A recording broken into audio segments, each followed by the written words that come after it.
स्वागत है आपका लर्न इंडिया ऑफिशियल में। आज हम पढ़ने जा रहे हैं भारत सरकार अधिनियम 1935 जो कंपटीशन एग्जाम के लिए काफ़ी इम्पोर्टेंट है। तो चलिए शुरू करते हैं। भारत सरकार अधिनियम 1935 कोई साधारण कानून नहीं था, बल्कि ब्रिटिश शासन के समय भारत के प्रशासन से जुड़ा यह सबसे महत्वपूर्ण एवं विस्तृत क्या था यह कानून था दोस्त। सबसे विस्तृत महत्वपूर्ण एवं कानून दोस्त।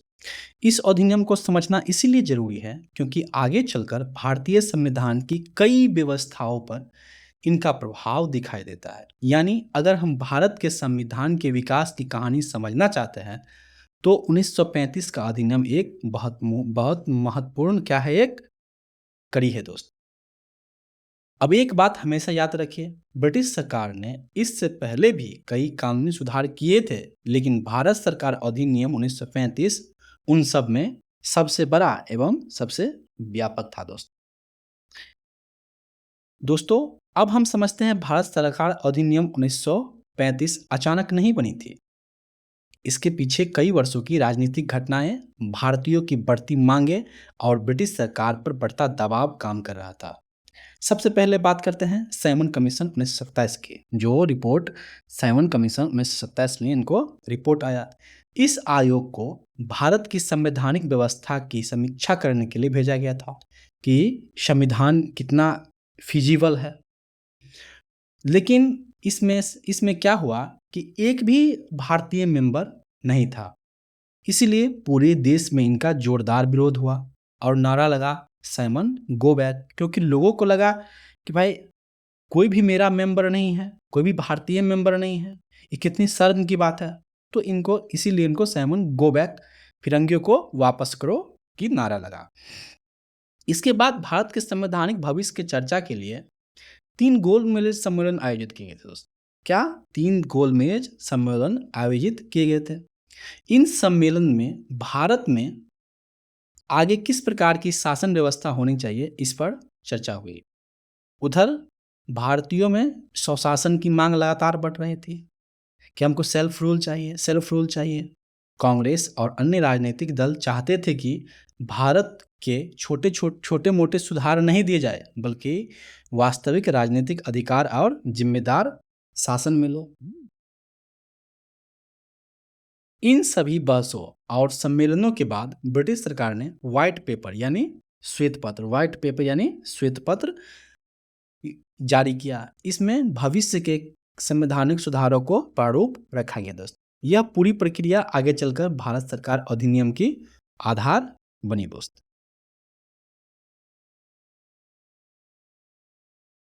दोस्तों इस पूरी कहानी के टाइमलाइन के रूप में समझते हैं, क्योंकि 1935 का अधिनियम अचानक नहीं आया।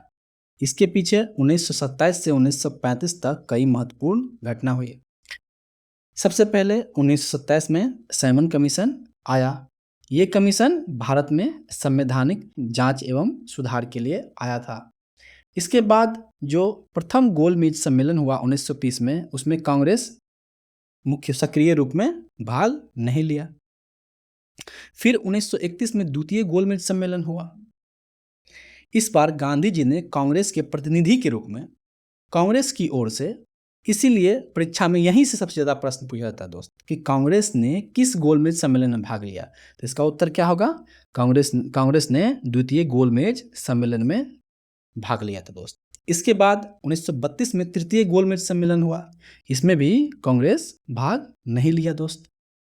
इन चर्चाओं के बाद में 1933 में श्वेत पत्र यानी व्हाइट पेपर प्रकाशित किया गया। इसमें संवैधानिक विस्तारों का प्रारूप रखा गया था दोस्त कि कैसे कैसे संविधान बनना है, कैसे कैसे इंडिया में संविधान कैसे कैसे रूल करना है दोस्त। और अंततः यही प्रक्रिया आगे बढ़ते बढ़ते भारत सरकार अधिनियम 1935 के रूप में हमारे भारत में आया दोस्तों अब हम इस अध्याय के सबसे महत्वपूर्ण हिस्से पर आ गए हैं। भारत सरकार अधिनियम 1935 की प्रमुख विशेषताएं, इनकी क्या क्या विशेषता थी। यहाँ से परीक्षा में सीधे फैक्चुअल प्रश्न भी बनते हैं और कॉन्सेप्ट बेस्ड प्रश्न भी, इसीलिए हर बिंदु को समझकर याद करना है, एकदम ठीक से इसको देखना है। सबसे पहली महत्वपूर्ण व्यवस्था थी कि अखिल भारतीय संघ यानी ऑल इंडिया फेडरेशन की स्थापना का प्रस्ताव आया। योजना यह थी कि ब्रिटिश सरकार प्रांतों और देसी रियासतों को मिलाकर एक संघ बनाया जाए।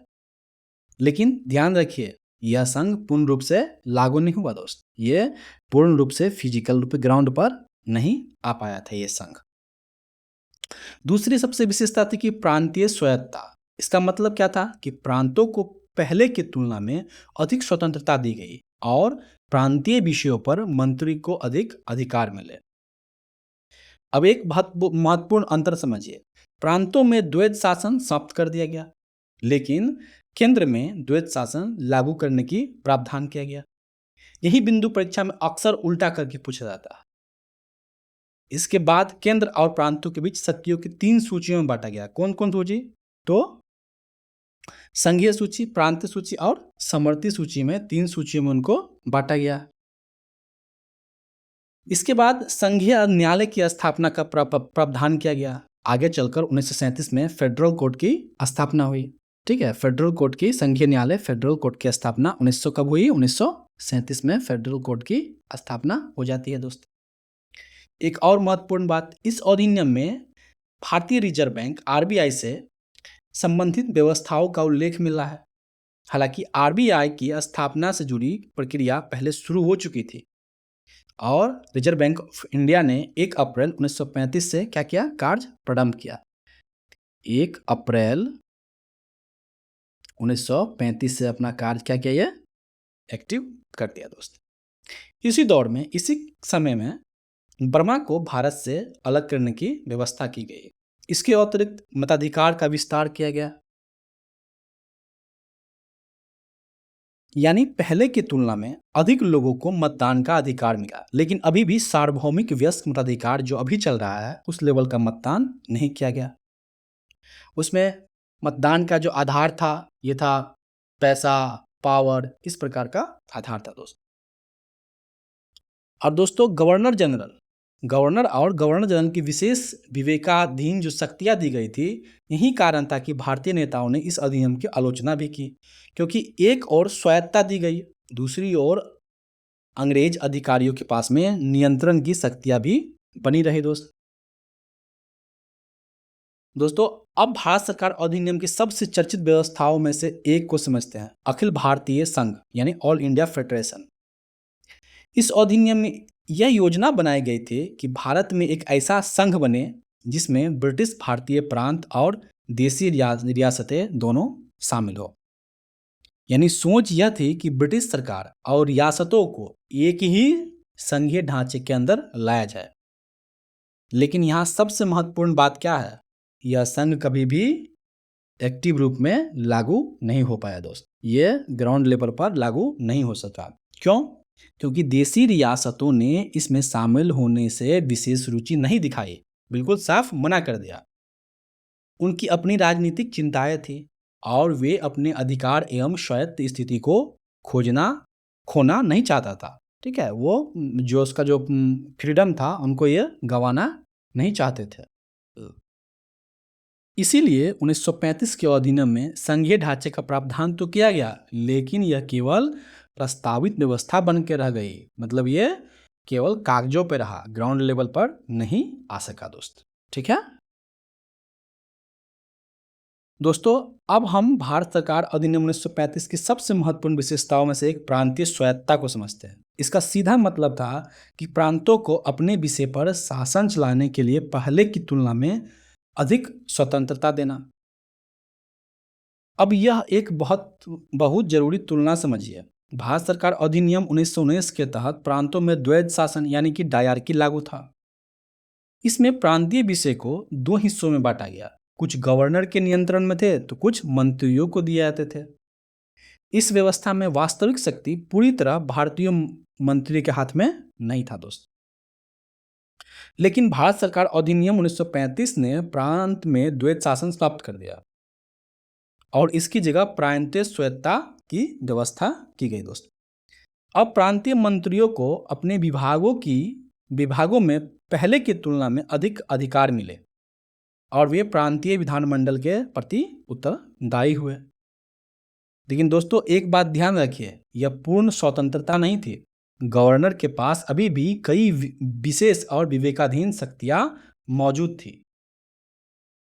यानी सामान्य परिस्थिति में मंत्री शासन चलाते थे, लेकिन विशेष परिस्थिति में गवर्नर हस्तक्षेप कर सकता था। इसीलिए इसे पूर्ण स्वशासन नहीं बल्कि सीमित प्रांतीय स्वायत्तता कहना अधिक उचित होगा दोस्तों। 1935 के अधिनियम की यही विशेषता 1937 के प्रांतीय चुनाव के बाद व्यवहारिक रूप से दिखाई दी, जब कई प्रांतीय में भारतीय मंत्रिमंडल बने। प्रांतीय स्वायत्तता, इस स्लाइड को रटने की वाली स्लाइड मत समझिए, इसे एक सीधा एक कहानी की तरह याद करते हैं दोस्त। पहला चरण क्या था? तो पहला चरण भारत सरकार अधिनियम 1919। इस अधिनियम ने प्रांतों में द्वैत शासन यानी डायरकी लागू कर दिया। अब सवाल, द्वैत शासन का मतलब क्या होता है? मतलब कुछ विभाग गवर्नर और उनके अधिकारियों के पास और कुछ विभाग भारतीय मंत्री के पास, यानी शासन दो हिस्सों में बटा हुआ था। फिर आया भारत सरकार अधिनियम 1935। भारत सरकार अधिनियम 1935 आता है। इस अधिनियम ने क्या किया दोस्त? प्रांतों में द्वैत शासन को समाप्त कर दिया, नलिफाई कर दिया, और उसकी जगह लागू क्या किया? प्रांतीय स्वायत्तता को लागू कर दिया दोस्त। यानी प्रांत को अपने विषय पर पहले की तुलना में अधिक स्वतंत्रता दी गई। दोस्तों अब हम 1935 के अधिनियम की सबसे बड़ी महत्वपूर्ण और थोड़ा कंफ्यूजिंग पॉइंट पर आते हैं, केंद्र में द्वैत शासन। सबसे पहले पुरानी बात याद करिए, 1919 के अधिनियम में द्वैत शासन प्रांतों में था, लेकिन 1935 के अधिनियम ने क्या किया? प्रांतों से द्वैत शासन हटा दिया और केंद्र में द्वैत शासन क्या किया? लागू कर दिया। केंद्र में द्वैत शासन लागू कर दिया। अब सवाल है, केंद्र में द्वैत शासन का मतलब क्या? केंद्र के विषयों को दो भागों में बांटा जाना था, यानी पहला आरक्षित विषय रिजर्व सब्जेक्ट, इन पर गवर्नर जनरल का सीधा नियंत्रण था। जो रिजर्व सब्जेक्ट था उस पर सीधा कौन? गवर्नर जनरल जो थे, इनका नियंत्रण था। और दूसरा था हस्तांतरित विषय, मतलब ट्रांसफर्ड सब्जेक्ट, इसका संचालन मंत्रियों के माध्यम से होता था। इसका जो मंत्री संतरी था भारतीय, उनके माध्यम से होता था। लेकिन यहाँ एक महत्वपूर्ण बिंदु याद रखना है, यह व्यवस्था वास्तव में लागू नहीं हो सकी। क्यों नहीं लागू हो सका? क्योंकि 1935 के अधिनियम में प्रस्तावित अखिल भारतीय संघ ही लागू नहीं हुआ और केंद्र का द्वैत शासन उसी संघीय व्यवस्था से जुड़ा हुआ था। संघ नहीं तो संघ व्यवस्था क्या चीज का, तो इसीलिए लागू नहीं हो सका। इसीलिए परीक्षा में यदि पूछा जाए कि क्या 1935 में केंद्र में द्वैत शासन वास्तव में लागू हुआ था, तो उत्तर होगा नहीं, केवल प्रावधान किया गया था। क्या हुआ था? केवल इसमें प्रोविजन किया गया था, ये लागू मुख्य रूप से नहीं हुआ दोस्तों अब 1935 अधिनियम की एक और महत्वपूर्ण विशेषता समझते हैं, केंद्र और प्रांतों में शक्तियों का विभाजन। इस अधिनियम ने पहली बार शासन के विषयों को व्यवस्थित रूप से 3 सूचियों में बांटने का प्रावधान किया। पहली थी संघीय सूची, मतलब कि फेडरल लिस्ट। इसमें वे विषय रखे गए जिन पर केंद्र का नियंत्रण होना था, जैसे कि डिफेंस, फॉरेन पॉलिसी और मॉनेटरी, जैसे रक्षा, विदेश नीति और मुद्रा आदि का इस पर विषय जो संघ सूची में रखना था। दूसरी थी प्रांत सूची, प्रोविंशियल लिस्ट। इसमें वे विषय रखे गए जिन पर प्रांतों को अधिकार दिया गया था। और तीसरी थी समवर्ती सूची, कंकरेंट लिस्ट। इसमें ऐसे विषय रखे गए जिन पर केंद्र और प्रांत दोनों कानून बना सकते थे।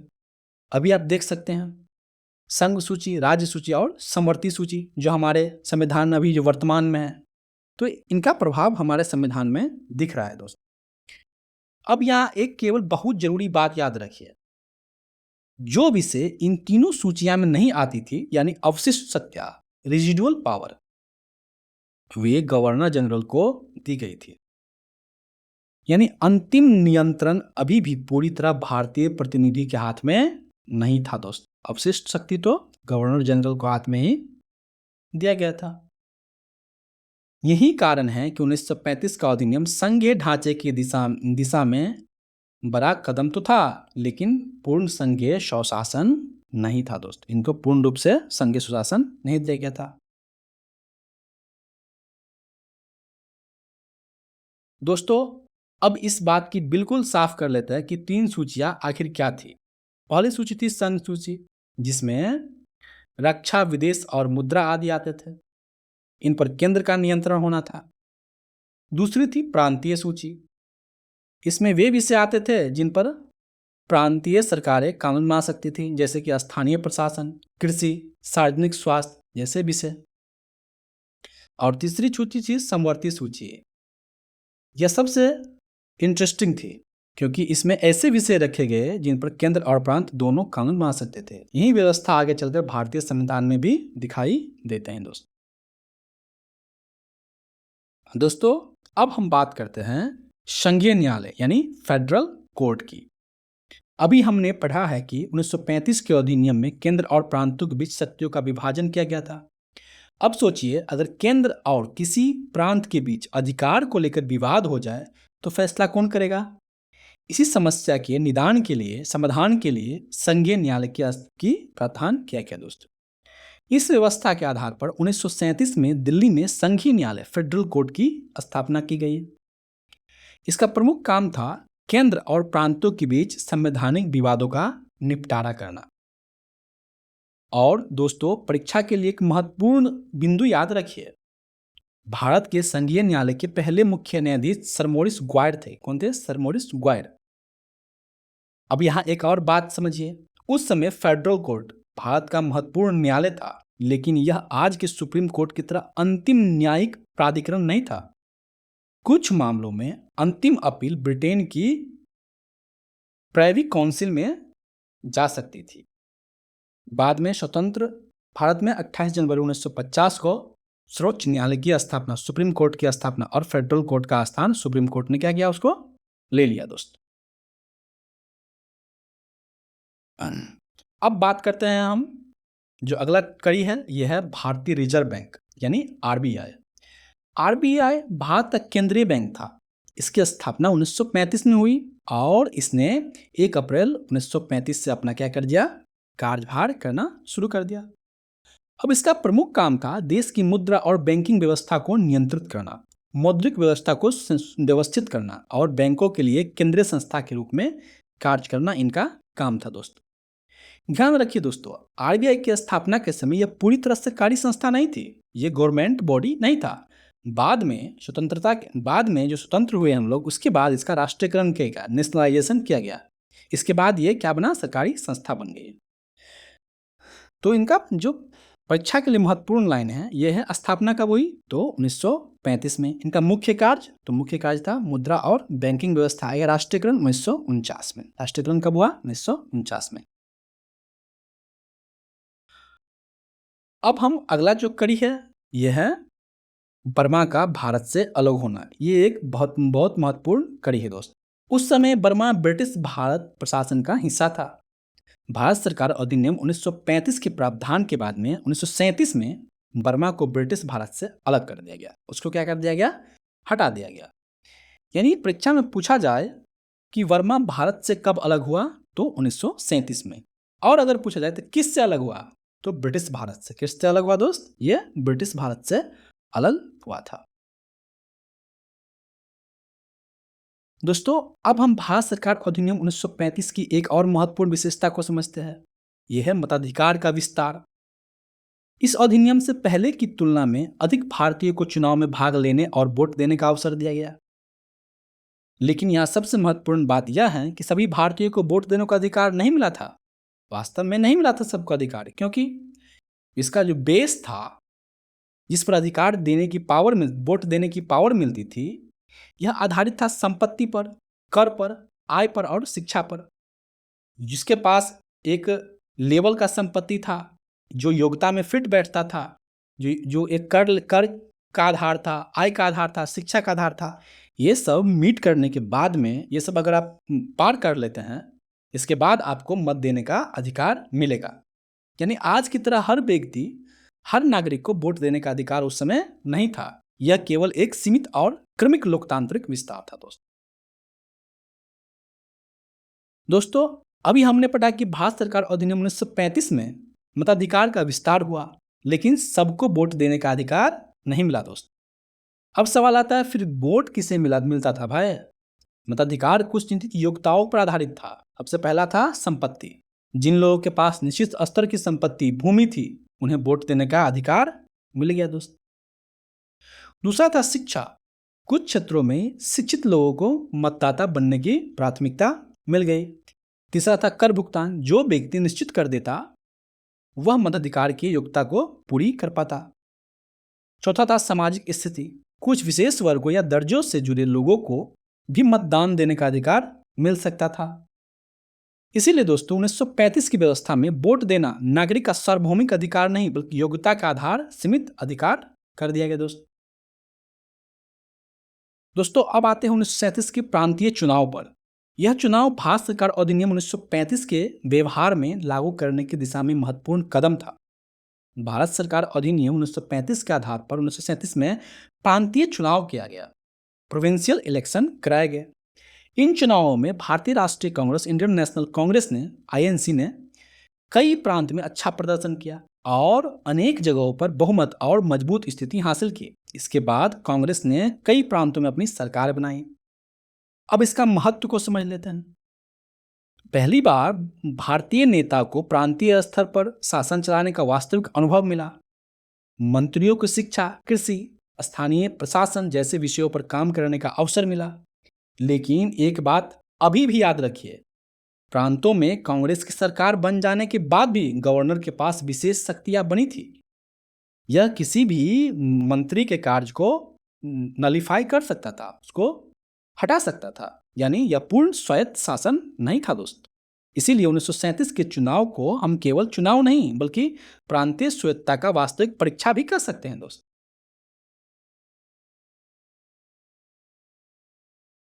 ये इमेज बेस्ड था दोस्त, क्योंकि कौन कौन जो प्रांत था, कहाँ कहाँ था, आप देखिए, ये सब संयुक्त प्रांत, बिहार, मद्रास, बॉम्बे, मध्य प्रांत और उड़ीसा प्रांत था दोस्तों अब हम बात करते हैं गवर्नर और उनके गवर्नर जनरल एवं उनके शक्तियां, क्या क्या पावर थी दोस्त, जिससे साफ पता चलता है कि अंग्रेज भारतीयों को कुछ अधिकार तो दे रहे थे, लेकिन जो असली पावर था किनके पास में था? गवर्नर जनरल के ही पास में था दोस्त। इस अधिनियम में गवर्नर और गवर्नर जनरल को बहुत अधिक पावर दी गई थी। यानी एक तरफ प्रांतीय स्वायत्तता दी गई, चुनाव कराए गए, भारतीय मंत्रिमंडल बने, लेकिन दूसरी तरफ गवर्नर के पास ऐसी शक्तियां थी जिनसे वह जरूरत पड़ने पर चुनी हुई सरकार को भी नियंत्रित कर सकता था। वे अध्यादेश जारी कर सकते थे, जो अभी के आर्टिकल 123 के अंतर्गत आप ऑर्डिनेंस इशू कर सकते हैं। अगर तत्काल कानून की जरूरत हो, विधानमंडल से कानून बनवाना संभव न हो, तो गवर्नर जनरल अध्यादेश जारी कर सकता था। अभी जो गवर्नर और प्रेसिडेंट अध्यादेश जारी करते हैं, तो बताइए प्रेसिडेंट अध्यादेश कितने के प्रेसिडेंट जो अध्यादेश जारी करते हैं 123, और गवर्नर से कितना करते हैं तो 213 के अंतर्गत गवर्नर करते हैं दोस्त, अध्यादेश जारी करते हैं। अभी के परिप्रेक्ष्य देखा जाए तो दूसरी महत्वपूर्ण शक्ति थी बजट रोकने या वित्तीय मामलों में हस्तक्षेप करने की शक्ति। ये बजट तक रोक सकता था, बजट में कटौती कर सकता था। तीसरा, कानून को रोकने की शक्ति थी। यदि कोई विधेयक उनके विचार से ब्रिटिश हितों या विशेष जिम्मेवारियों के विरुद्ध था, तो वह उसे रोक सकता था या आगे के निर्णय के लिए सुरक्षित रख सकता था। यही कारण है कि 1935 का अधिनियम भारतीयों को कुछ स्वायत्तता तो देता था, कुछ अधिकार तो देता था, लेकिन पूर्ण जिम्मेवार शासन नहीं था दोस्तों अब हम गवर्नर और उनके जनरल के विशेष शक्तियों को थोड़ा और स्पष्ट तरीके से समझते हैं। पहली महत्वपूर्ण शक्ति थी आपातकाल शक्तियां, यानी यदि अंग्रेज अधिकारियों को लगे कि सामान्य प्रशासन ठीक से नहीं चल रहा है, तो वे विशेष शक्तियों का हवाला देकर सीधे हस्तक्षेप कर सकते थे। दूसरी शक्ति थी मंत्रियों के निर्णय को अस्वीकार करने की शक्ति, यानी भारतीय मंत्री किसी विषय पर निर्णय लेते थे, लेकिन अंतिम निर्णय कई मामलों में गवर्नर या गवर्नर जनरल के पास ही रहता था। यही कारण है कि 1935 के अधिनियम को देखकर हमें यह एक बात साफ दिखाई देती है कि भारतीय मंत्रियों को अधिकार जरूर दिए गए, पावर जरूर दिया गया, लेकिन वास्तविक शक्ति अभी भी अंग्रेज अधिकारियों के हाथ में ही थी। इसीलिए यह अधिनियम भारतीय शासन की दिशा में एक महत्वपूर्ण कदम तो था, लेकिन पूर्ण उत्तरदायी जो गवर्नमेंट था, रिस्पॉन्सिबल गवर्नमेंट, ये नहीं था दोस्तों। अब तक हमने भारत सरकार अधिनियम एक्ट 1935 की खूबियां के बारे में देखा, उनकी विशेषता के बारे में पढ़े। अब यह समझना भी जरूरी है कि भारतीय नेताओं ने इस अधिनियम को पूरी तरह स्वीकार क्यों नहीं किया। सबसे बड़ी कमी थी, केंद्र में उत्तरदायी शासन नहीं था, रिस्पॉन्सिबल गवर्नमेंट नहीं था, यानी केंद्र की वास्तविक सत्ता भारतीय मंत्री के हाथ में नहीं आई। दूसरी बात, गवर्नर जनरल के पास बहुत अधिक शक्तियां थी। वह कई मामलों में मंत्रियों की सलाह को नजरअंदाज कर सकता था और अपने विवेक से निर्णय ले सकता था। तीसरी बड़ी कमियां थी, देशी रियासतों पर जनता की नियंत्रण नहीं था। रियासतों के प्रतिनिधि जनता द्वारा सीधे चुने जाने वाले नहीं थे, इसीलिए संघीय व्यवस्था पूरी तरह लोकतांत्रिक नहीं थी। चौथी बात, all India federation, Akhil Bharatiya संघ की बात की गई थी, वह व्यवहार में लागू नहीं हो सका, ये पन्ने पर ही रह गया, इसीलिए अधिनियम संघीय योजना अधूरी रह गई। पांचवी कमी थी, भारत को डोमिनियन स्टेटस नहीं मिला। इसका मतलब भारत को ब्रिटिश साम्राज्य के अंतर्गत स्वशासी डोमिनियन राज्य का दर्जा नहीं मिला, मतलब अपना सेल्फ रूल हो, अपना शासन हो, ऐसा व्यवस्था नहीं मिला। छठी बात हुई मताधिकार समिति का। ठीक है, मताधिकार जो था ये सीमित था, बताए ही थे कि किस लेवल का। ठीक है, सभी वयस्क भारतीयों को वोट देने का अधिकार मिला ही नहीं। जो संपत्ति में थे, कर में थे, शिक्षा में थे, उनको ही मतलब वोट देने का अधिकार मिला, तो एक सीमित मताधिकार था। सातवीं महत्वपूर्ण जो कमी हुई, अलग निर्वाचन प्रणाली यानी सेपरेट इलेक्टोरेट जारी किए गए। ठीक है, इससे सामुदायिक राजनीति और विभाजन प्रवृत्तियों का बढ़ावा मिला। अंग्रेज का इससे जो अलग निर्वाचन प्रणाली से, इससे उसका उद्देश्य था कि बांटो और राज करो का नीति अपनाए थे। दोस्तों, अब हम कमियां को भी समझ लिया। अब सवाल आती है कि इतने कमियों के बावजूद भी यह अधिनियम इतना महत्वपूर्ण क्यों माना जाता है। तो सबसे पहली बात, यह भारतीय संविधान के विकास की दिशा में एक बहुत बड़ा कदम था दोस्त। इस अधिनियम ने प्रशासन की अधिक संगठित और संघीय रूप देने की कोशिश की। दूसरी महत्वपूर्ण बात, प्रांतीय स्वायत्तता की शुरुआत हुई। इससे भारतीय नेताओं को प्रांत में वास्तविक प्रशासनिक अनुभव मिला।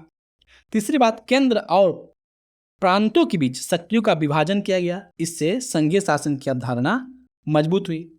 चौथी बात जो थी, संघीय न्यायालय की रास्ता क्या हुआ, स्थापना का रास्ता खुल गया, जो आगे चलकर भारत की सर्वोच्च न्यायिक व्यवस्था के विकास में महत्वपूर्ण क्षण बना दोस्त। पांचवी बात है, 1937 के प्रांतीय चुनाव इसी अधिनियम के आधार पर कराए गए। इन चुनावों ने भारतीय नेताओं को शासन करने का अनुभव मिला और जनता की राजनीतिक भागीदारी बढ़ गया दोस्त। और दोस्तों, सबसे महत्वपूर्ण बात, भारतीय संविधान में जो कई व्यवस्थाएं आज हम देखते हैं, उनकी ऐतिहासिक झलक हम कहाँ पाएंगे? 1935 के अधिनियम में दिखाई देती है। यही कारण है कि इसे केवल ब्रिटिश काल का एक कानून नहीं, बल्कि भारतीय संवैधानिक विकास का एक महत्वपूर्ण कड़ी माना जाता है दोस्त। अब देख लेते हैं कि क्या क्या मतलब कि ये अंतर रहा। ठीक है, तो द्वैत शासन 1919 में कहाँ लगा? प्रांतों में ये लागू किया गया था, और 1935 में केंद्र में प्रस्तावित हो गया। एक्टिव नहीं, प्रस्तावित हुआ था, ये केवल प्रस्ताव रखा गया। प्रांतीय स्वायत्तता किसको? तो 1919 में प्रांतीय स्वायत्तता नहीं मिली। कहाँ मिली? 1935 में मिल गई। शक्तियों का जो विभाजन हुआ, ये 1919 में स्पष्ट नहीं था, लेकिन 1935 में आकर के 3 सूचियां, ठीक है, जैसे कि कौन कौन? तो संघ सूची, राज्य सूची और कंकरेंट लिस्ट जारी किया गया। संघीय न्यायालय 1919 में नहीं था, लेकिन 1935 में प्रावधान किया गया। मताधिकार 1919 में बहुत सीमित थी, लेकिन 1935 में क्या हुआ? पहले से अधिक विस्तृत हुआ। प्रांतीय चुनाव 1919 में सीमित आधार था, 1935 में 1935 से 1937 में क्या हुआ? बड़े चुनाव हुए। अब वर्ल्ड एंड फैक्ट याद कर लेते हैं। भारत सरकार अधिनियम 1935 ब्रिटिश सरकार का सबसे बड़ा अधिनियम था। इस अधिनियम में कुल 321 धाराएं और 10 अनुसूचियां थी। इसमें अखिल भारतीय संघ का प्रावधान था।